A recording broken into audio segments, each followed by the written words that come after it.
Well, the only certainty about the coming election in Britain is that we'll end up with the wrong government, the one we deserve, as usual, because we always vote for people who know they can break every promise and still be elected.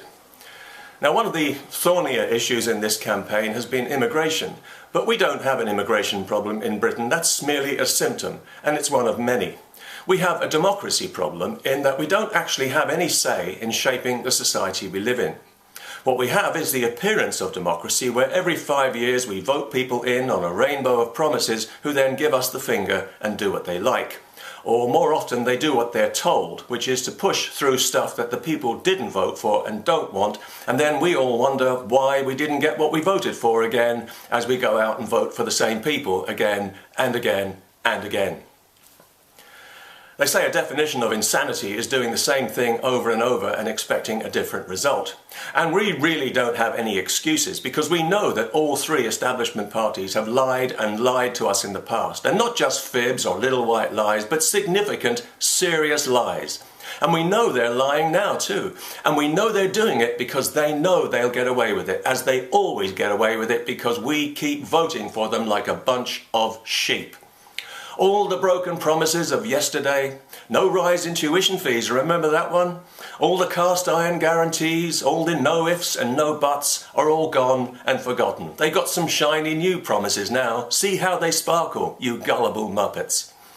Cameron reneged on his famous cast iron guarantee on an EU referendum as soon as he was elected. He couldn't wait to weasel out of it like a lawyer. And if we elect him again, he'll do the same thing again, because that's who he is. He doesn't want a referendum. None of them do. You see, democracy in Britain, or what we like to call democracy in our more darkly humorous moments, operates on the principle that the people are always wrong, and that whatever they want is always bad. Therefore, the less genuine representation they have in government, the better. After all, if the people had their way, we'd have all sorts of crazy, irresponsible policies. For example, we would not have gone to war in Iraq or Afghanistan if the people had had their way. Because the people didn't want those wars and made it loudly known at the time, but they were ignored and overruled because the massive egos of career politicians always know best. If the people had had their way, the bankers would not have been bailed out at our expense for their crimes against us and now be living the high life again on massive bonuses while we continue to pay off their criminal gambling debts. If the people had their way, there would be no private profit in the health service, and funding for the police and the armed forces would not be cut and cut and cut and cut again to make our society less secure and more dangerous, while we increase the billions we already send in foreign aid to countries riddled with corruption, some with their own nuclear weapons. If the people had their way, this country would not be full of foreign terrorists and criminals we can't deport.